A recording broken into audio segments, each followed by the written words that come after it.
It all starts with a life cast. In this case, my two assistants are applying alginate, which will later be backed up by a plaster bandage. Now, this is just for a Halloween makeup, so throughout this process, I'm actually going to be skipping quite a few steps and doing things in kind of an unorthodox fashion and using materials I don't normally use to facilitate a much simpler one-piece prosthetic. The next day, the alginate negative is prepared by plugging up the nose holes with warm alginate and making sure all the sides are stuck firmly to the mother mold. Next, probably one of the most tedious parts of the process begins, which is filling the negative with plaster. In this case, I'm using Ultracal 30, a very hard kind of gypsum. And that's tedious because you have to build it up in layers. If you pour it in all at once, you end up with a mold that generates too much heat, and it can warp, it can even crack, and plus it's just way too heavy to deal with for the next few steps involved. A spot of tea while you're waiting for the plaster to set, and more burlap layers and plaster. I'll let the plaster set for about 10-12 hours to make sure it's completely set, and then remove the alginate and the mother mold from the plaster and throw it away. And I'm left with a pretty good copy of my face, but there's always a few bubbles and imperfections and things like that. So use some carving tools, sanding tools, chisels, and things like that to remove all the little wrinkly bits and things that might cause problems later on in the molding and casting procedure. The plaster life cast is then covered with a soft oil-based clay. I use Roma Plasticine number 2, but this is the fun part. This takes about a day and a half for me. And just go at it with tools and your fingers and brushes dipped in isopropyl alcohol to smooth it down, and just have fun, and just bear in mind that the thicker the appliance is, the heavier the appliance is going to be. So you actually try to make the clay sculpture as thin as possible and building up just enough material to create the illusion of depth that you can accent later on with paint and makeup.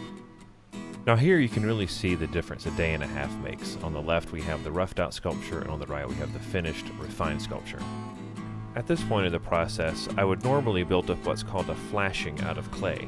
Now the point of this flashing is to use less molding material and to also just make a cleaner mold so that the subsequent molding steps would be a little easier to deal with.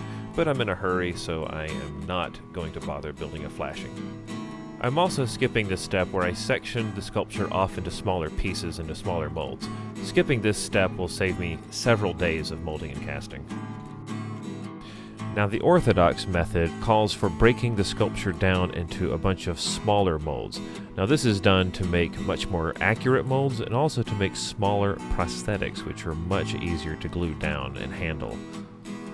But I'm not going to do any of that this time. Instead, I'm going to make one big negative out of a flexible silicone material called Mold Max, available from Smooth On Incorporated. The silicone is built up in layers and then backed up by a rigid mother mold. I tried using a water-activated fiberglass bandage, but it wouldn't stick to the silicone, so I went back to good old plaster bandages, backed up by plaster and burlap in a step that I did not film. Next is demolding the sculpture, and despite being very careful, you can see here that the mold mix material actually tore in the process of demolding. This is a major bummer and a disappointment. In all my years of working with silicone, I've never seen a material with such a low tear strength. Oh well, live and learn. You need to be sure to clean out all of the clay residue out of the negative and off of the positive. This is accomplished by scraping at it with tools and by scrubbing it down with soap, water, and isopropyl alcohol. Next, overflow holes are drilled into the positive so that when you put some gelatin in between the positive and negative, the excess gelatin can squeeze up through the overflow holes and allow a complete closure between the positive and negative. Now this prosthetic is going to be made out of foamed gelatin. Now, foamed gelatin is a very easy material to use. You simply melt it down in the microwave and then fill up your negative with it. The positive is put in, the overflow holes, as you can't see here, are allowing the excess gelatin to escape, and then the positive and negative are clamped together and allowed to set for a couple of hours. The silicone piece is removed, and now this is the finished prosthetic. It is dusted with a lot of talcum powder because new gelatin out of the mold really sticks to itself. Now some details are way too fine to be able to be sculpted and molded and casted, so they have to be added on later on. Here I'm just adding some latex and gelatin and then roughing it up a little bit to add on the little delicate bits of dangling, rotting zombie flesh. Now because I'm going to be applying this makeup to myself, I chose to save myself a little bit of time by pre-painting the appliance with some alcohol-activated airbrush makeup. Now a little trick I like to use is to pre-paint the backside of the prosthetic with a lot of prosthetic adhesive and then dusting it with a lot of talcum powder. Now when the glue on your skin reactivates this layer of dusted prosthetic adhesive, it makes for a much stronger bond between prosthetic and skin. Next, the appliance is glued to the skin. Now the steps for this are covered in last year's zombie tutorial, so if you really want to know the details on that, I suggest going there.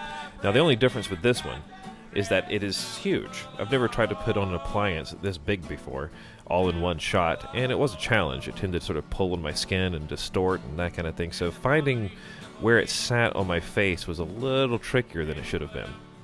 But the nice thing about zombie makeups is that if there's a wrinkle or a bubble or a bad edge or something, you can just paint it up and pass it off as a piece of rotten flesh. After everything's been glued down, you do the airbrush makeup. This is, again, alcohol-activated airbrush makeup.